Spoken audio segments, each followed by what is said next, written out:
Welcome to another episode of Profiles in Leadership. I am your host, Steve Anderson, and today we have a great guest in Coach Kevin Eastman. Kevin Eastman is a corporate speaker and an internationally known basketball clinician who brings his knowledge and experience in sports to the business world. He speaks on various topics, including championship culture, teamwork, leadership, motivation, and individual success. Over his 40 years in the game, Kevin has coached basketball at all levels, including 13 years in the NBA. He was a top assistant to Doc Rivers with the 2008 NBA World Championship Boston Celtics, and most recently served as an assistant coach and vice president of basketball operations with the Los Angeles Clippers. He has worked with Chris Paul, LeBron James, Blake Griffin, Kobe Bryant, Kevin Garnett, Kevin Durant, Ray Allen, Kevin Love, Paul Pierce, just to name a few. He is the author of his current book, which is entitled Why the Best Are the Best. Kevin, a New Jersey native, earned his bachelor's and master's degrees from the University of Richmond, where he was a captain of the Spider basketball team. Well, thanks very much for being here, Coach Eastman. It's really a great pleasure to talk to you, and I'm really looking forward to this discussion. No, really, the pleasure is mine. I know you're doing a lot with these types of interviews and helping a lot of people and impacting people, so it's fun to be a part of it. Well, thank you. Thank you. You know, in your book, Why the Best Are the Best, you share that your childhood was not perfect, and you faced some real challenges early on. And how does a young boy rise to the level of success that you've had with such a tough start, including especially dealing with your mom's suicide at such a young age? Yeah, well, you know, it's not the most fun thing to talk about even after all these years, but I've come to grips with it. You know, it happened when I was right around 5 or 6 years old, and even though I should probably remember some of the things that we did together, for whatever reason, I blanked it out. So I don't know anything other than pictures I've seen, and we've gone and talked to some relatives. You know, they tell me, hey, you're just like her. She's got a kind of a good sense of humor and enjoys people. Yeah. So I know some of the characteristics were the same. But, you know, as I think back on it, probably the biggest thing that it taught me was that we should try and eliminate all of the regrets in our life before we pass away. Yeah. So for instance, I never got to, whatever you do with your mom, maybe, you know, hit her on the butt and then go hide behind the sofa. I didn't get to do that. Yeah. I didn't get to ruffle her hair and then run around. I didn't get to do that. So that's a regret I can never change. So I've often tell people when I speak, take care of those regrets now. It's actually helped me because some regrets that I've had, I've taken or tried to take care of them. They're not easy to take care of sometimes. So that was the big thing, and just that those who are close to you, just make sure that you appreciate that time as you're going through it. But it also probably shaped me because I'm kind of a get things done guy. I often do them, my wife will say, to my detriment by myself. But the fact of the matter is that probably in some way it might have been a blessing to help me in my career. So you had to really step up and kind of take care of yourself at an earlier age than most, probably. Yeah, and I don't remember because when that is your way of life, that's all you know. That's all you know. So it's just like, you know, in our occupations, we travel a lot. And people say, well, gosh, how can you be on the road that many days a year? Mm-hmm. And the fact of the matter is, that's all we know. Yeah. In my life as an NBA coach, you just get on a plane, go play in a city, then get back on the plane and go play in another city. Yeah. That's just it's a way of life. It's a way of life. You've described great leaders as listeners, thinkers, and storytellers. So explain what you're referring to when you describe these three skills. Well, I think in particular, the most important one to me is listening. You know, your ability to actually listen with your ears and your eyes. And I say with your eyes because you have to be able to judge body language. Mm-hmm. They may be saying A, but deep down they're thinking B, and you got to be able to see that. And Doc Rivers, the guy I worked for with the Boston Celtics and Los Angeles Clippers, he was the best at reading people. Mm-hmm. So even above the other two, I mean, storytelling, sure, you want to be able to obviously tell some stories that can impact even further the point you're trying to get across to your people and those you lead. But listening's the key, because to me, leadership is a position you're fortunate enough to get, right? So it's a position of responsibility and accountability, but it's a position that really is not about you. Like maybe on the way up, it is about you, but once you get there, you have to turn that off. It's all about those people you are leading. And I think the best way you can show respect to someone is to A, ask for, and then B, listen to. You know, one of the most impactful things that Doc Rivers ever did with me, and I usually tell this when I speak on leadership, is early in my career, when I was first in the NBA, and I was a rookie in the NBA, right? Didn't play there, didn't coach there, so it was new to me. Right. And I'll never forget, about 6 months in, 7 months in, he calls me, he gets his administrative assistant to come get me and says, "Hey, Doc wants to see you." Well, you know, that's not always a good thing. So, what did of course, I do? I'm in trouble. Yeah, it was kind of a short walk to his office, but in that short walk, I was probably thinking of 17,000 things I might have done wrong, right? So I get in there and he says, "Shut the door." That's the second thing that's not good, right? Yeah. So then he said, so it's him behind his desk and I'm sitting in a chair, and he says, "Hey, I got it. I need your opinion on something." Well, you know, I turned around like, who's he asking? Yeah. You know, but what that taught me when I left, I thought, well, first of all, he had me for the rest of my career. You know, I was loyal anyway, but that alone, because when you bring in somebody and ask them for their opinion, and then he listened to my opinion on that subject, that to me taught me the lesson that number one, I should probably do that when I become the leader. But number two, the most important part of that after the ask was the listen. He listened intently. He took some notes as I was talking.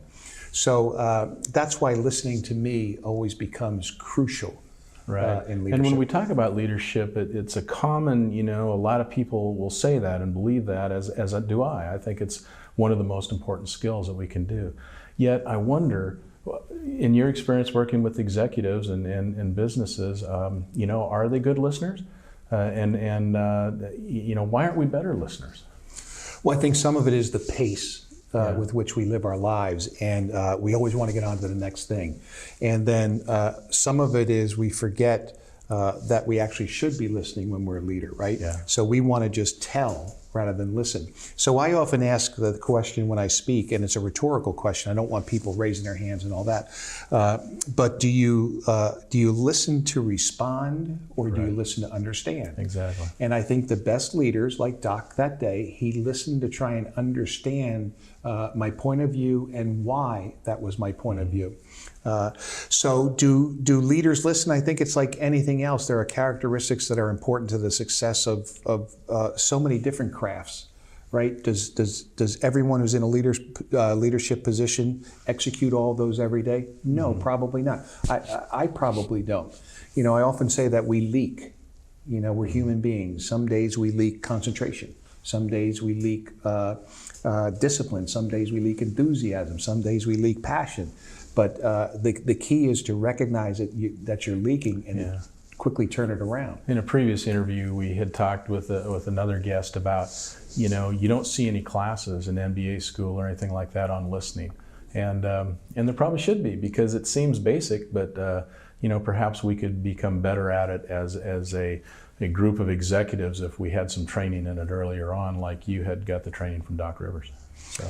Yeah, and if you can't get that, then what do you do to remind yourself each and every day what's important to you and your craft and you and your success? One of the big, and probably one of the most important words for me is the word intentional. Yeah. So each and every time I come into a conversation like this, I want to hear what you had to say first before I jump into my answer. Right. And then I also want to make sure that every conversation I have has an element and an ingredient of respect. And respect dictates that let the person finish. And then as he's talking, think about, okay, what is he saying? What's he trying to get out of this question? For me to answer it, not to figure out what your angle is, but for me to actually answer it so I can get you the information that you might need. So, but I would suggest to anyone who is in a leadership position, make that one of your intentional items each and every day you go into that office. And whatever else your other 2 or 3 are, great, but one of them has to be listening. How do you find that information? By listening. Yeah, exactly. I love how you state that leaders take the complex and make it simple. So give us a real life example of how this would work. So, well, the basic philosophy is this. We believe this, and we won a championship in 2008 with the Boston Celtics, beat the Lakers, lost one in 2010 for those Laker fans who might be listening, so you get your kudos. But we kind of have a philosophy that success lies in the simplicity, confusion lives in the sophistication. Right. A very simple, concept in our world of basketball. There's an action called a pick and roll, right? Now, many teams have 6, 7, 8 ways to defend the pick and roll. We had 2, and we won a championship because we thought a hesitant athlete is a non-athlete, and a hesitant athlete becomes hesitant when he's got to think too much. Right. So we wanted it very simple. If it's in this part of the court, we're going to send the ball this way, and everybody knew it. So we could get into our positions quicker. There was no thinking involved. It was all reaction. So maybe in a simple form, that would be it. In the corporate world, the concept that I try and get across to people is make sure that, like everyone wants to hold people accountable in the corporate world, right? Well, clarity must precede accountability, Absolutely. right? Yeah. So everything you do, simplify it, not so much that they will understand it. Simplify it so much that it is impossible to misunderstand it. Yeah. And that's how we went about every directive with our team and also within the organization. Clarity almost became not a joke, but kind of you would see a smile. Like you might even say, instead of emailing, I'm going to email you, Steve, I might say, I'm going to clarity a little bit later on. Yeah. Because we wanted to hit home that clarity, that basically clarity means take it to its simplest form. Yeah, that reminds me of a funny story. As I mentioned to you before this interview started, my dad was a basketball coach, and one time when he was coaching me, I remember I came to the huddle during the timeout, and he said, Steve, quit thinking so much. You're hurting the team. Just execute.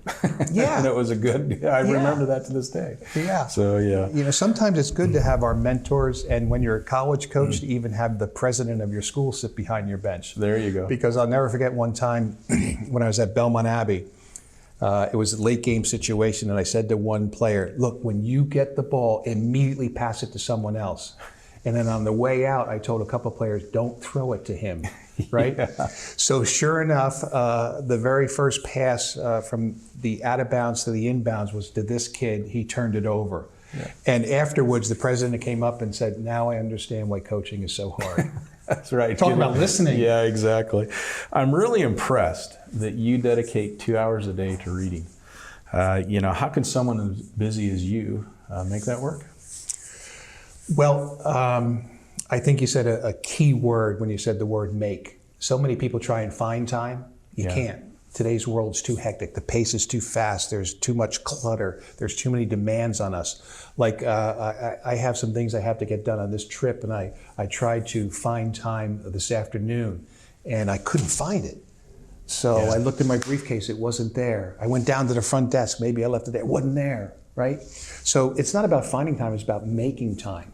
So for me, it may mean, like today, I got up around 4, well actually probably about 3:45, because I wanted to get some stuff done. I wanted to get my reading together. I wanted to read a little bit, so I was prepared to go on the plane. You and I were both joking before we went on air here that I always carry stuff as I look over at my articles, because you never know when you're going to be waiting. Have dead time. Some people's dead time is other people's learning time. That's the way I look at it. Yeah. So it really comes down to you find the time. It doesn't mean it's 2 hours straight. I have a ritual where I enjoy having a cup of coffee in the morning, and I usually start my reading there, and I can easily get an hour in. Mm-hmm. Sometimes 2 straight hours if the day lends itself to do that. Right. So for me, it gets back to being intentional. Yeah, and related to that a little bit, lifelong learner is a phrase that's used a lot in leadership circles. So what does that mean to you? Is that obviously some of it's probably from your reading, but what else does lifelong learner mean to you? Curiosity. Mm-hmm. So we're doing a consulting project for a pro sports team, and myself and another consultant was there. He was consulting on a different area. Well, this particular guy, without naming names, he was a special advisor to President Obama. Mm-hmm. So after we got done each of our spiels, and then the general manager said, "Hey, do you mind if we ask you guys some questions?" Mm-hmm. You know how that goes. You've been in that other seat waiting for questions. They never come, right? Yeah. So finally, I sheepishly raised my hand and I asked the GM, and he knows I like to ask questions. Yeah. I said, "Do you mind if I ask a question to Jeff?" I won't give his last name. And he said, "Sure, go ahead, but just one." I said, "Okay." I said, "Okay, if in one word, describe President Obama." And there was a pause. It was like 45 seconds, 1 minute, a minute 15. And he said, "Could I use two?" At that point, we're like, "Yeah, you can use four. Just tell us who he is." Yeah. And he said, "Intellectual curiosity." Yeah. He said that's what made him who he is. And then he went into his question asking and all that. But as we talked more, he said, and this is relative to leadership, as we talked more about intellectual curiosity, there was another step that as we talked about that evolved. And that was vulnerability. Yes. Right? Vulnerability with once you've gotten your answer and you go out and you say, "This is what we're going to do," the vulnerability of your decision, right? You're going to stand by it knowing that some people are going to come at you and probably maybe knock you down, ridicule you for that decision that you've made, but you believe it in your heart and you did the research and spent the time talking it out. So you have to be vulnerable in those situations. Yeah. And we kind of termed it vulnerable courage. So intellectual curiosity to find the best answer, then vulnerable courage to believe in that answer and try and sell it to the people you need to sell it to. I love the way you describe that. That's great. In reading your book, I love your statement where you say the world is made up of know-it-alls and learn-it-alls. And are company executives open to the learn-it-all philosophy, or do you feel like so many of them think they have to know it all in the positions that they're in? Well, I hope they don't think that, because one of the challenges, the inner kind of challenges that I think leaders have is this thing where they have to be perfect. Yeah. And I don't think leadership is about perfection. As a matter of fact, I would argue leadership is not about perfection. It's about your reaction to imperfection and the mistakes and failures that will happen. Mm-hmm. So, but I have found in my travels, and I've had a chance, I've been very fortunate over these last 2.5 years since I've gone full blast into this speaking, to be around a lot of leaders, and almost all of them are curious. Yeah. Almost all of them are lifelong learners. Now, maybe their people don't see that, but you do it, you coach. Yeah. So when you're in a room with them, because they don't have people to talk to. Yeah. They want to know just one or two ideas. What can I do? How can I make this better? This guy is a high performer, but he's a jerk. Yeah. Or she's an incredible numbers, but she upsets everybody she ever works with. So what do you guys do in sports to deal with that? So, I do believe that. I think there are know-it-alls, and I think there are learn-it-alls, and I think the people who become really successful are the learn-it-alls. Yeah, great. So you've also described Navy SEAL training and the point at which the mindset, when we're talking about mindset, so the point at which the mindset turns from caring about me personally, the struggles and whatever I'm going through, to about the team. And when that happens, that's really when you get to the next level. So just take that a little bit further. Well, I think all leaders and teams should study the SEALs because they actually teach through failure. Mm-hmm. They want to take you to the lowest level and almost get you to fail because they can test your reaction to failure. Because inevitably, a friend of mine who we actually had him come speak to the Clippers when I was there, he was actually, I know 7,000 people say they were in on the raid at Bin Laden. He was actually in the house. Yeah. He was actually on the stairway, right, wow, as they were going up. And he always used to talk about the water testing, where you had to go down and you and a buddy could take one quick little hit and then I throw it to you, and the whole time the instructors are beating you under the water and poking you with things. They just want to see who fails first, right?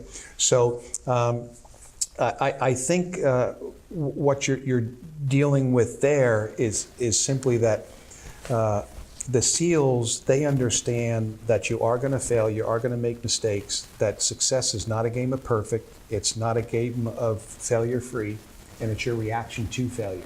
And I think it's an important concept because some people stop when failure hits them, others start. Yeah. Some people treat it as devastation, others treat it as education, right? To me, the best thing about failure and SEALs and all that is something Nick Saban said a number of years ago. He said, never waste a failure.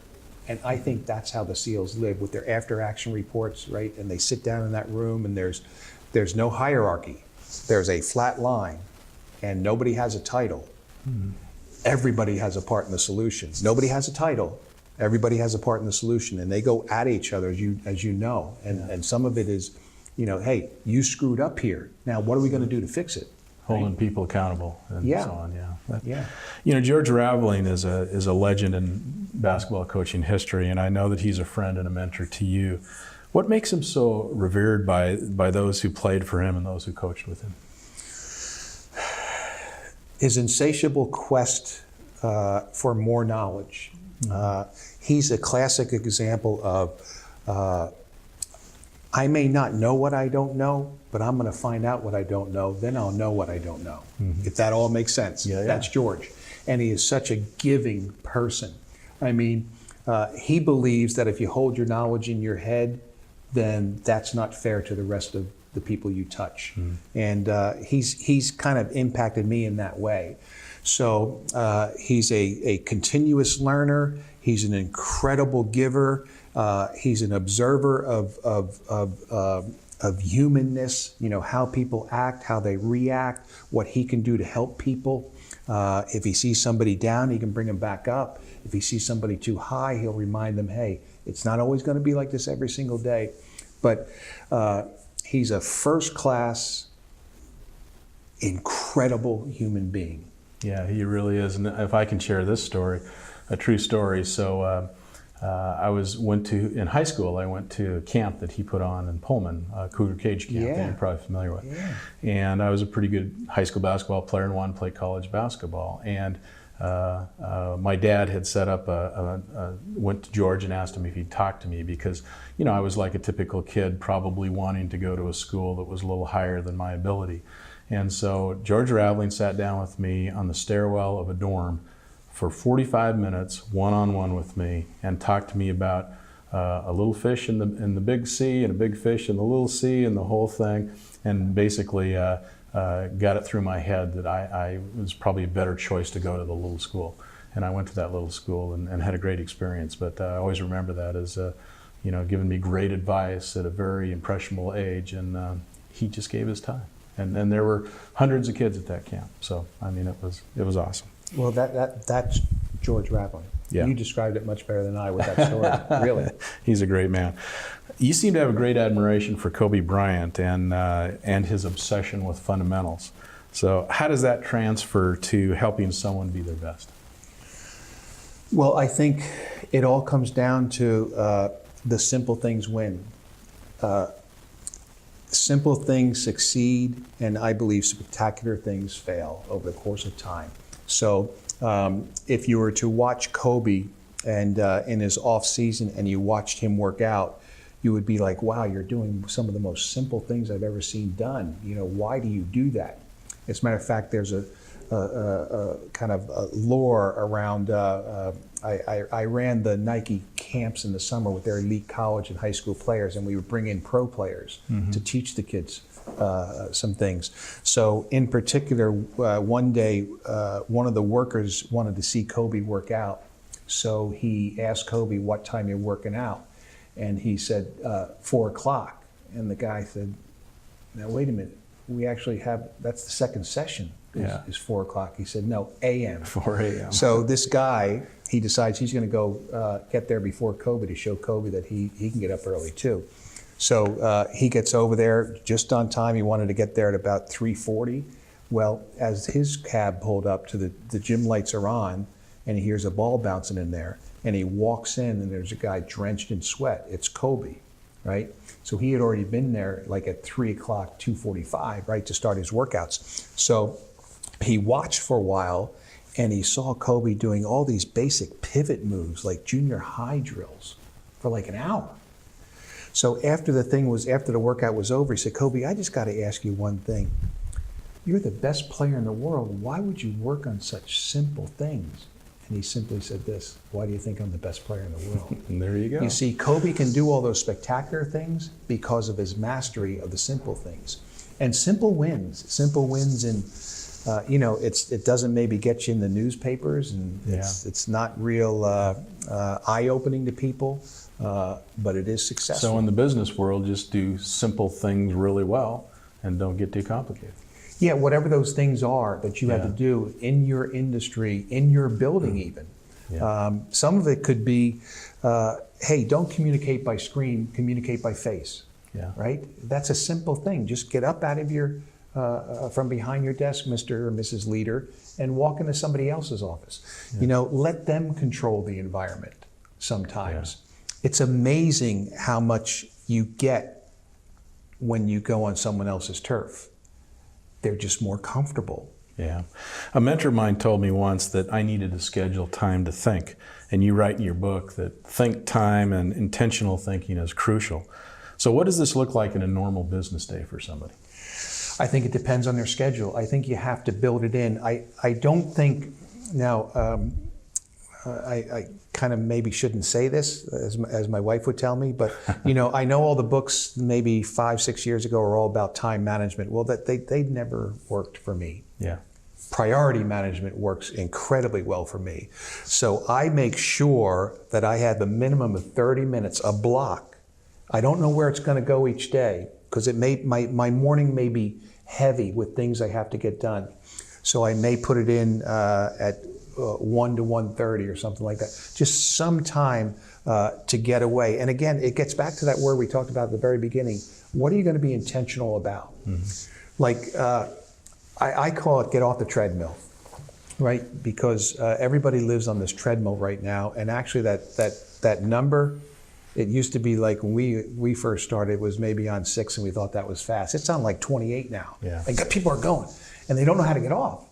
And they're afraid they're going to get hurt if they get off. Mm-hmm. So simply what I do and what I encourage people to do is make that one of your most important things that day. When I was coaching at one of my stops, we got some do not disturb signs that are just like in this hotel. You were allowed to put it on your doorknob for a 30-minute segment each day. And the only way someone could go in if it was an ultra emergency. And what we found was, now, unless we heard snoring right behind that door, what we found was that people really enjoyed it because it was just, they knew there were no distractions. And we didn't want them to work at that point. I was the head coach at the time, and a lot of times I would say, come to me with an idea twice this week from your 30-minute think time sessions that we can maybe institute. That's a great idea, yeah. You also describe one of the words in your book that you believe a leader should have is humility. Why is that a leadership skill worth cultivating? To me, I have this silly little term, I call it leadership Velcro. And there are certain separators that I think some of the best leaders I've ever been around have. Humility is one. As I've done all this talking, we talked a little bit earlier. I've got an opportunity to observe many leaders, many very good leaders. They don't have to be named people, but they're good and their company is strong, both from an attitude and a teamness standpoint as well as fiscally. And what I found was, gosh, I almost might say 100% of them had a humility about them, because humility isn't really just, thinking less of yourself, right? They always say it's actually thinking of yourself less, correct? So I think a good leader, he doesn't or she doesn't put themselves up there and then they live up there. A good leader has a humility about them that enables them to say, I don't know everything. Yeah. Now, I hope we've hired well enough that the answers are in our building. And if they're not, I'm humble enough to go outside and find the answers. And that's why I said to you earlier, I think the majority of the leaders that I've ever been around are lifelong learners. They want to know. And I just think, I mean, I don't know how you are. I kind of take to people who have a little bit of humility to them versus some cocky person coming into the room. Oh, absolutely. And I think people that work in businesses find, what's the word I'm looking for? Feel better about their leaders when they're willing to admit they don't have all the answers or they don't know exactly. But, we'll find the answer and we'll get to it. I think there's a certain humanness of that I think that people respond to. Yeah, and I think, and this is a broad topic, but to me, like you hire your gaps. You have to analyze what are the gaps I have in my knowledge relative to what I need to know for this company or this place to take off. So we had a term we called, we got to hire our gaps. Right. We also felt we had to hire culture, not have culture, right? So we knew what our culture was, but we wanted people who would fit, not think the same, right? But the foundation, as a matter of fact, I would argue that there's something even more important than culture. And arguably culture could be third, but we don't want to get into this. But number one is values, right? Because what I've also found in my travels is sometimes the culture has subtle differences depending on the department. The sales department's culture is a little bit different than the engineers. Mm-hmm. There's a different vibe in those two places. These guys and ladies are so intense and goal-oriented, and these people are the plotters, right? Mm-hmm. And maybe they don't say all the words that this area does. So if the cultures can maybe slightly change, and Steve Ballmer taught us this too. He said, at Microsoft, he even used the example, my engineers were way different. And that office, sales office versus engineer's office, way different. So we started thinking more about it, and with the Clippers, we said, okay, what's most important? The values. That's what sets us apart. Mm-hmm. The values must be the same, no matter how intense you are and how laid back you are, no matter how loud you are and how quiet you are. The values have to be the same. Then the second thing is the people, right? Because you can have a great culture, like everyone wants a great culture and great people. Boom, you're going to be successful. You're going to win a championship. Nobody wants a horrible culture and horrible people, right? It's those other two where we have to make that. That's where the magic sauce is. Mm-hmm. So if we have great culture and bad people, they'll take it down. We actually saw that with the Clippers under the previous ownership. Yeah. But if you have bad culture and unbelievable people, you can stay afloat. Right? So it really becomes the people that become the key and the common denominator of success. And then we go with this thing called culture that we're all reading about these last few years. Right. Explain what you mean by, you wrote that your paycheck is your responsibility and not your employer's. Yeah, and I think that's true. I'm not going to say the player because it kind of would be a boom to him. But I was with the player one time. He was in his second year, and he was complaining about all the money that the other players make. So, and it was with the Celtics. I'll just say that. So I said, well, let's think about this. Why do they pay Kevin Garnett so much money? Well, he's the best player on the team. Oh, okay. Best player on the team. What does that mean? He's the best player on the team. No, what does that mean? Eventually, we got him to understand that he brings a greater value to the team than anyone else on the team. Mm-hmm. He does, right? So what I said to this player at the time was, well, first of all, what I said to him was, if you're good enough, the money will find you. Yes. It will find you. I mean, I'm a living example of it. This little skinny kid from New Jersey, he shouldn't have made as much money my last couple of years in the NBA. Like sometimes I would go in the bathroom at night, look in the mirror and say, man, you fooled them again. Like, don't they see who you aren't? Yeah. Right? So I just think that people need to be realistic and really, there's a lot of con in this world. There's con in politics, there's con in the NBA, there's con probably in the city of Louisville, right? But the one person I've come to find out that you can't con is yourself. Right. And if you do, you'll never get to where you want to go. So, To me, just do the best job where you are. I know that sounds simple, but it's allowed me to get to where I am today. I just try to dominate my role in the team that I work for. And the rest will follow. As a physical therapist, I can't imagine how these athletes can put their bodies through an entire NBA season without injury.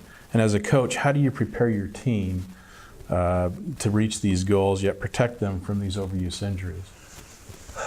Well, for us, we just tried to really, really, really read our team, because there's those guys who use a boo-boo as an opportunity to just, I don't feel like working today. Yeah. Right? So we had to really read our team. And then we had to be careful. We would do things like this. You know how some coaches, they'll play the game, and then depending on how the game went, well, we're going to practice tomorrow for 5 hours. Right. Because the game was bad. Punish them. Yeah. Doc taught me this, Doc Rivers. We always made our decision on practice the next day before the game, when logic was the reasoning, not emotion. Okay. Right? So we would do things like that. We also we had this kind of little thing that we always got back to, and we always say it to especially college coaches in particular, but I think it applies to anyone who coaches people, because it's such strain on the body in today's world, athletic world, is who are you doing this for? Are you doing this to cover your butt, so your athletic director says, man, that coach is really working those kids hard, and at the same time you're killing their legs? See, we made our decision based on their legs, right? Yeah. Because if they're so fatigued, then they're gonna, they're gonna be in that physical therapist's office, right? We wanted actually, as much as I love physical therapists, we didn't want our guys ever around them, because that means that they were healthy all the time, right? Exactly. So I just think you have to be, and you have to use them. Yeah. You have to use the doctors, you have to use the trainers, you have to use the physical therapists, because they know the body much better than we do. Do you think the NBA season is too long? Do you think it's pushing those physical limitations that a lot of players have? Too many games, for sure. What they try to do is actually stretch the season a little bit, so there's more days off in between games, and you don't have the back-to-backs. But what the listeners and the viewers may not understand is a typical game, like especially for us, the years we were really good in Boston, our earliest game was probably an 8 o'clock start, because it had to be prime time, right? Right. And many times we had a 9 o'clock start. Well, that means you're not out of the arena till probably 12:30, which means many times we arrive in the next city, because you have to fly out that night. That's an NBA rule. You have to fly out after the game, because at least then you have 2 shots to get to the city, that night and the next day. Oh, really? Right? I didn't know that. So now if you don't play the next day, you can stay over. But if we call them back-to-backs. If we play in Philadelphia on Monday and Cleveland on Tuesday, we had to fly right after the game. There were times we got in at 3:30. The latest we ever got in was about 5:15, because we had some mechanical issues, sat on the runway. So, it's like any job. There's stuff that goes on behind the scenes that if people really saw what it was, they'd have more appreciation. I'll bet. How do teams build trust with their teammates and buy into that concept of team first and individual second? Well, to me, trust takes the following. It takes time, consistency, and proof, right? So I'm not going to trust anybody the first time I meet them. It's going to take time. It's going to take consistency. Even as a player, we're watching, as coaches, we're watching our players. Do their actions match their words? They're saying all this good stuff. I'm going to be a teammate, I'm going to do this, but then they're doing complete opposite, right? And it needs proof. If you say you're going to do something, do it. If you say you're going to be there, be there. If you say you're going to send an email, even if it's a player to a coach, I'll get that information to you tonight, coach. And you don't get it, there's a little chink in the armor, in the trust armor, right? So we don't get real complicated with it. And that also gets back to this thing we were talking about earlier, values, people, culture, right? If you bring in the right people, you should bring in people that you can trust, right? Now, the hard question is this, in coaching especially, and Doc and I used to talk about this, who should trust first? the coach or the player. Right? Interesting. Yeah. Well, that player got to prove to me that I can trust him. Well, maybe he's a better player if we trust him from the beginning, and he has to disprove. Yeah. Right? Going with good intentions and not negative intentions. So. Yeah, that's a great way to say it. Yeah. Explain what you mean by teamness. So teamness to me is a combination of teammate, teamwork, and team. And if you get all those three things right, someone could come into your building or watch you warm up or watch you guys play and say, man, they're a team. There's some teamness going on there. It's just kind of a word. Shaka Smart, who's currently the head coach at the University of Texas, he's a friend, and when he was at Virginia Commonwealth University, they went to the Final Four, which they've never done in the history of their program. Mm-hmm. He used this word, and he just kind of used it as an overall, there's a lot of teamness floating around this locker room. So I started to go deeper into it with my thought, which often happens with me. So basically, it comes down to this. If you're a good teammate, you're going to be over yourself, right? It's not about you. Not about you. Right? You're over yourself. If you have good teamwork, for the team to work, everyone has to sacrifice, right? And if you're a good team, the best example I can give you of a good team is the mantra we used in 2008. It's an African way of life and a philosophy, especially in Southern Africa. It's called Ubuntu. UBUNTU, and we use that as our mantra. And it had two basic tenets. People are people because of other people, meaning I can't do it all by myself. Right. I need others, right? And then the second tenet, I think, was the most powerful one that really helped our basketball team. And that was, I can only be all I can be if you are all you can be, which means, okay, let's take that team. Ray Allen was a great shooter, so he's over in that corner. Rajon Rondo had to be great at what he did, to throw the ball to Ray exactly where Ray wanted it. Like Ray always wanted it by his shooting shoulder so he could catch it and go straight up, not down here where it took him a second to get it to here and then up, because that second in the NBA, the distance closes and the guy's on you, right? So Ray needed Rondo to be great at what he does and get all the accolades for being an unbelievable assist guy. Maybe even get more ink after the game than Ray did, because of all the great assists he sprayed out to all our players, right? So if you have, and what that also says is simply this, it gets back to as I go around and visit these companies and whatnot, the best companies are jealous-free. Mm-hmm. And that's what that second tenet is all about. I can only be all I can be if you are all you can be. Yeah. I need to relish in your accomplishments and your awards and your achievements and the number of articles you get in the newspaper, because ultimately that means you're doing a great job. And if you're doing a great job, that means part of that job is helping me do my job great. Yeah, right? It reminds me of a story back during the Chicago Bulls dynasty where Phil Jackson came in to coach the Bulls. And so here's Michael Jordan, and he says, what am I going to do to show Michael Jordan how to be a better basketball player? I mean, he's the best at the time, and he's awesome. So he said, I just focused on teaching him how and helping him how to be a better leader.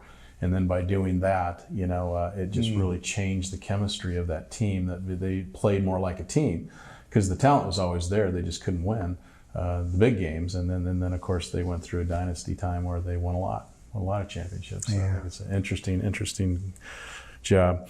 I agree, or I believe we agree that we learn more from our mistakes than we do our successes.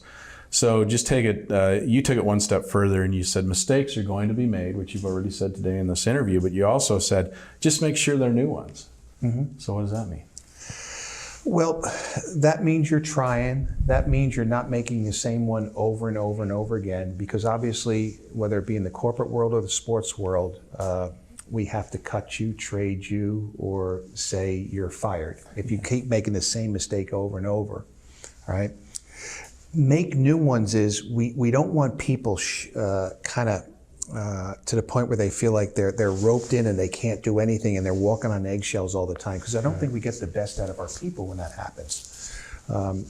So what we say to them is simply that, look, like I said earlier, success is not a game of perfect. Leadership is not a game of perfect. Parenting is not a game of perfect. We're going to make mistakes. All right. Our, you know, our goal is to stay away from failure and mistakes.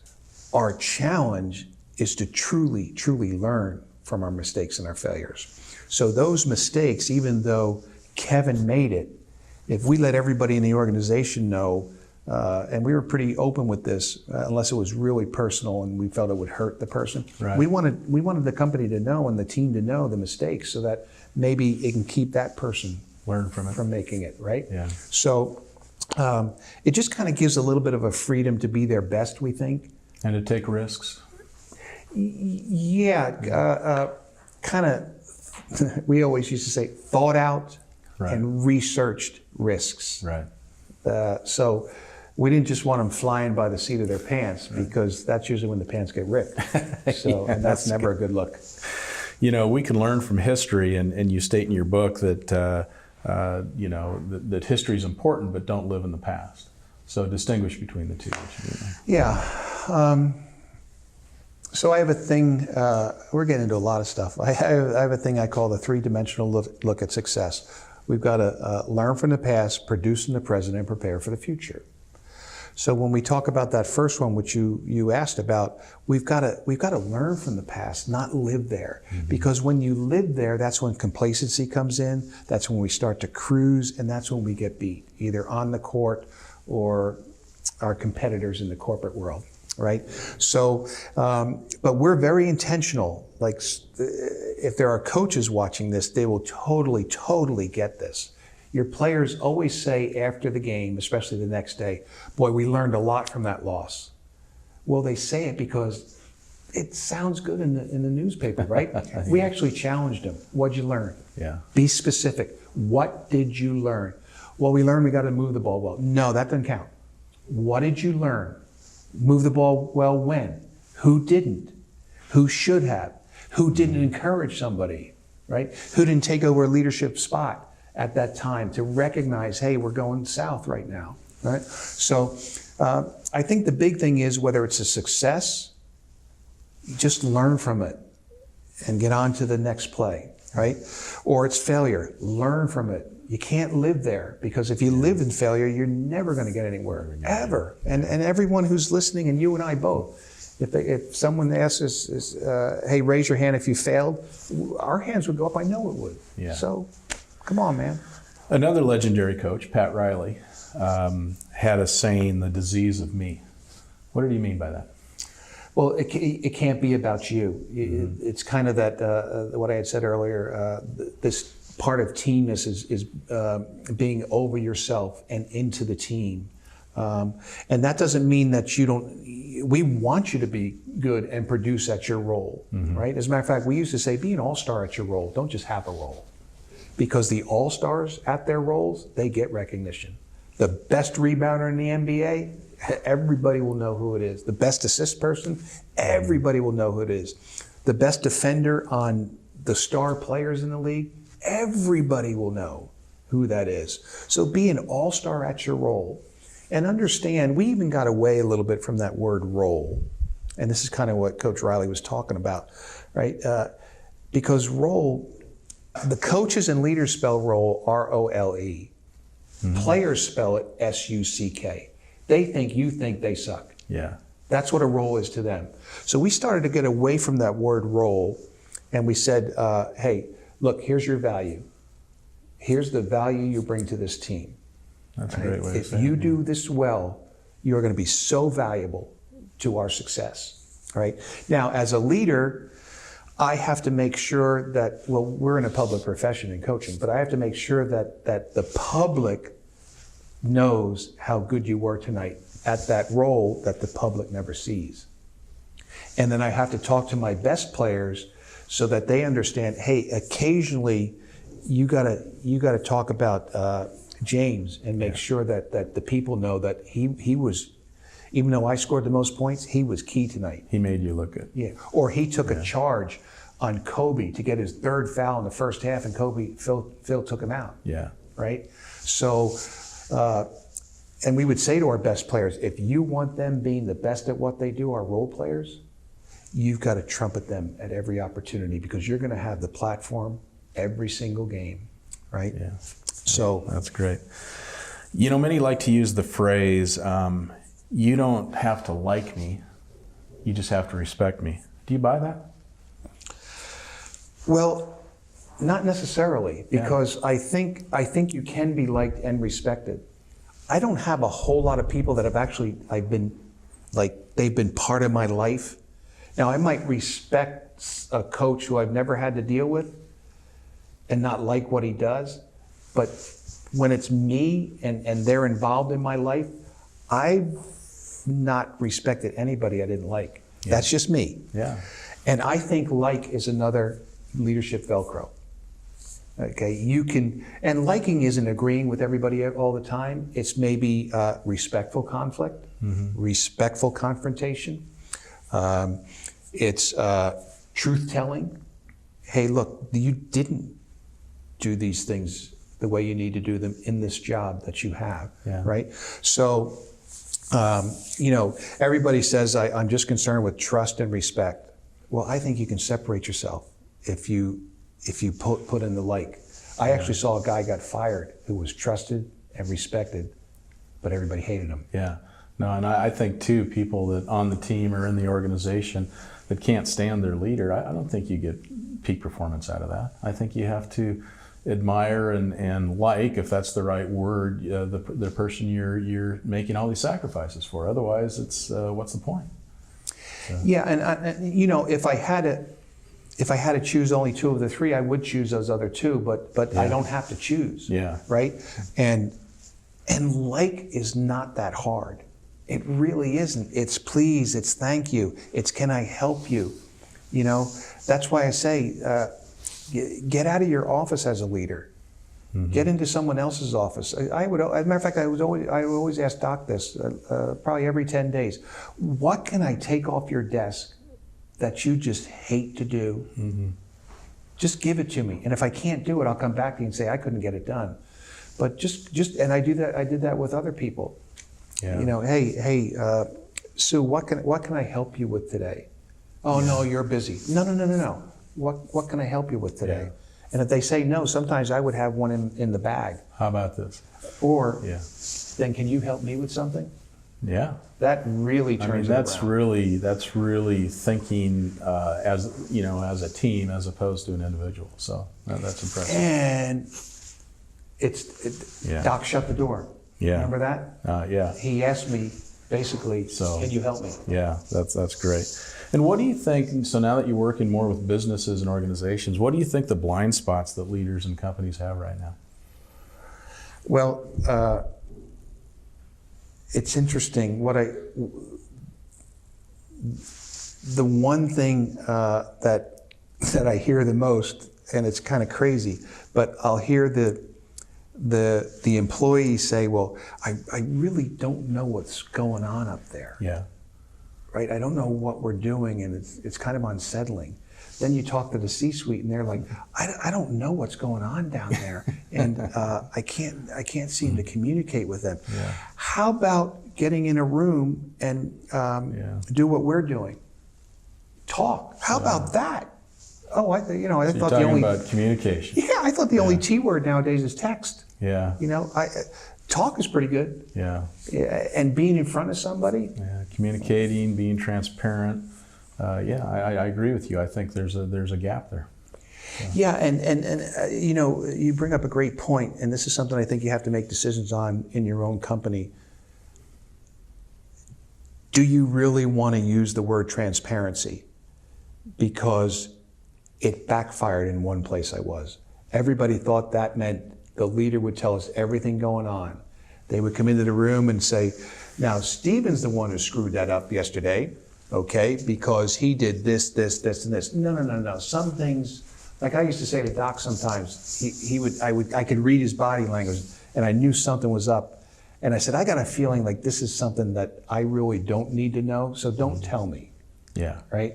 Because when you say as a leader in your first meeting, you've got the vim and vigor, and you've slept for 14 minutes the night before, and you've practiced your speech, and we're going to have, incredible transparency. You're going to know everything that goes on. No, they shouldn't know everything that goes on. Yeah, in relationships. I mean, we all know that there may be something we think, but we can't say that's ridiculous. But there's you have to know what line to cross and what line not to cross. Yeah, I think is what you're saying. Good call. Yeah, good call. So I'm going to put you on the spot here a little bit. So what Like athlete, you haven't already? what athlete and what coach have you worked with that you admired the most, and why? Worked with easy, Kevin Garnett. Main reason is, and I think this is a great trait for all of us to have. He would never put a demand on anyone else that he didn't put an equal to or greater demand on himself in the same area. Mm-hmm. I mean, you can't beat that. Yeah. And he didn't care what level you were on the team. If you were valuable, he made sure he was there every day to help you in whatever you needed of him. And then, we've talked about two guys. It's probably a tie, but you said coached with, I think, or worked with. It would be Doc Rivers. Mm-hmm. I went in there and took my first job with Doc as a scared to death rookie coach in the NBA. And then I left as having just a really good friend and it's not like we talk every day, but if I see something, I can text him the truth. Yeah. If he hears something about me and what I'm doing with the speaking, he might say, "Man, that was dumb." So those would be the two people. And Doc is such a people person. Kind of interesting in that when he's in the room, you would think, oh my gosh, he must talk to people 24 hours a day. Yeah. But he needs his alone time. Yeah. He's got some introversion to him as well, right? There's a little bit of an introvert in that body, but no one would know that. Right. But he needs his alone time and think time, and he's an unbelievable thinker, reader. The amount of work he puts into a pregame talk, it's kind of like Pat Riley. They used to say Pat Riley sometimes would spend 2 hours on his 6-minute pregame talk. Oh, wow. To set the tone. Yeah. And I also heard a story, Billy Donovan told me this, that Pat Riley even had somebody in the organization scouting for articles that he could use motivationally. Yeah. That guy's, or could have been a woman as well, but they were in charge of reading every day. Yeah. Right? And then they said, Billy told me that Pat Riley had notebooks full of, that was back in the day where it was paper. Yeah. Some of the young kids may not know what a notebook is. Really. So what advice would you give new professionals that are struggling to find that position that really feeds their soul? Well, I think you have to have a truth audit. What does feed your soul? Yeah. All right. What is your soul? Oprah said something unbelievable on her last show, and I'll never forget it. It was a rotating stage. If I go too deep in this, you guys are going to think I'm a stalker. But she was on the back of the stage, and it was coming forward. She had that kind of, I think, peach-colored dress on, and she said at one point, "Take action on the things that whisper to you." And I've never forgotten that. It's actually why I left coaching and got into speaking, because when I was in coaching, every day I would wake up and say, okay, how can I help our team defend the pick and roll better? What can we say to Paul Pierce to get him out of the funk? Those were the questions. Those were the first thoughts. Then that last year and a half, I would wake up and say, man, that thing I read last night, that'd be good to put in a talk. You see, So you started. it was whispering to me. And I don't think big life decisions, I don't think they come to you, and I'll have to cover the mic a little bit, but, hey, Kevin, start speaking. They don't do that. They Yeah. might say, speak. Yeah.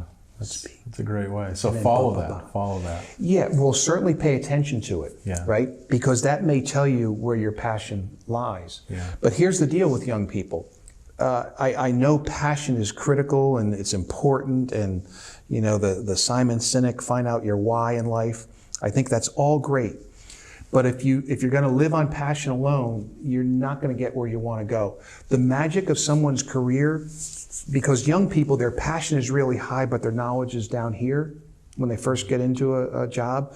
But when the knowledge catches up with the passion, that's when the magic of a career happens. And the reverse is true for the old fogies listening to and watching this today. We have a lot of knowledge because we've been in the business a long time, but sometimes we leak some passion. Yeah. So if we can get our passion back up to the level of our knowledge, oh my gosh, that's when we can maybe go out maybe even leaving a legacy, right? Or certainly going out, like, I don't know, you're probably like me. I think we have two choices when we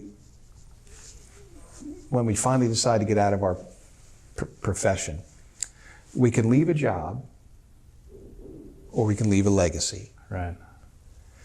And a legacy, people will say, well, legacy, you can't, like, I'm just a coach of a team, or I just run a 10-person company. I can't leave a legacy. A legacy is every conversation, every teaching point, every arm you put around somebody. Like, do your part in your piece of the world. If you do that, you have a chance to leave a legacy with someone, right? Very well said. Yes. You know, you're quite the list maker. So how does that help you achieve your goals? Well, when I make a list, that allows me to simplify it, number one, and make it understandable for me. And number two, I didn't bring my briefcase down here, but I always carry this, it's now become kind of a joke with some people, but I carry this blue file with me, and it's some of my more important lists that I have, so that if I'm on a plane, I can pull it out. Maybe I'm waiting in line, I can pull it out. So for me, lists are just reminders of what I need to do to get to where I want to go. You know, sometimes every time we hear somebody speak, we always want there to be something new. Sometimes the best thing you get out of a speaker is, oh yeah, I have not been doing that lately. Mm-hmm. I get just as much as that, reminders, as I do new knowledge. That's why I love hearing people speak. Yeah, sometimes I wonder, especially in the leadership world, that, you know, maybe there's not that many new and creative and unique ideas. They're very similar, but they're just told in a different way. And one way may really connect with you, and another way may connect with you. And so hearing it in different ways, or how different people describe it, connect or don't connect. So, yeah, 100% agree. So usually at this time in the interview, winding down here, I usually ask for a pearl of wisdom as it relates to leadership. So what can you leave us with today as a pearl of wisdom? Something that Doc Rivers' dad taught him. And I'll never forget, we were on a bus ride, and I asked Doc, I said, what's one thing that your dad taught you that could apply to athletics and could apply to everything outside of athletics? He said, probably this. And his dad said the following: he who angers you owns you. He who angers you owns you. If I'm in a leadership position, I mean, unless you got a cush job, I mean, this is how the year we won the championship, this is how it went. Everyone knows it went, we won. No, it went, guys are mad at each other. I didn't get enough shots. Oh, he's dating my girlfriend. Oh, I didn't get enough articles. It's a constant this, and then at the end, someone ends up there because they can rebound from all this stuff. People are gonna make you mad and sad. Right? So you got to be able to deal with it. And if you can't, then whoever did that, let's take a real simple example, basketball. So, and we've talked about this with this player, so I don't mind using his name. And if DeAndre were here, he would say, yeah, I do have an issue with that. DeAndre Jordan, who played for us with the Clippers, he's now with the Knicks via Dallas. So he would always get mad at the fouls that were or weren't called. On him, or the ones that weren't called for him, right? Yeah. So for a minute and a half, he would yell at the refs going up and down the floor. So everybody thought DeAndre was still on our team. No, it was just this 6'11" freak athlete with long arms who could run faster than any other big guy in the game, and he happened to be wearing a Clipper uniform, but it wasn't DeAndre Jordan. You see, because the referee owned DeAndre for that 1.5 minutes. If a coach continually gets on a referee for 4 or 5 minutes straight, the referee owns that coach. Therefore, he's not giving his team the best coaching he could give his team. Yeah. The same holds true. I just from being traveling around the country doing all these talks, I know some things that have upset leaders, and they're still carrying it 3 weeks later. Yeah. So whoever that person was or that team, they're owning you. You're not the best you can be. if you're constantly preoccupied. You know, the best time to take care of something that's not working is now. Yeah, yeah. Well, if it festers, we always used to think that's our fault, not the person who caused it. Yeah, that's our fault. That's very insightful. Thank you for that very much. Kevin, it's been just a real pleasure talking with you today. You just bring some great ideas to leadership from your coaching world, and I've really enjoyed it, and thank you for taking time to do this today. No, the pleasure's mine. Good luck with it all. Thank you. Thank you for tuning in to another episode of Profiles of Leadership with Steve Anderson. To view or listen to other interviews in the series, go to youtube.com and search Profiles in Leadership with Steve Anderson. You can also find the podcast version of these interviews on iTunes. Again, search for Profiles in Leadership with Steve Anderson. You can also find the interviews on my website, which is orange.coaching.com.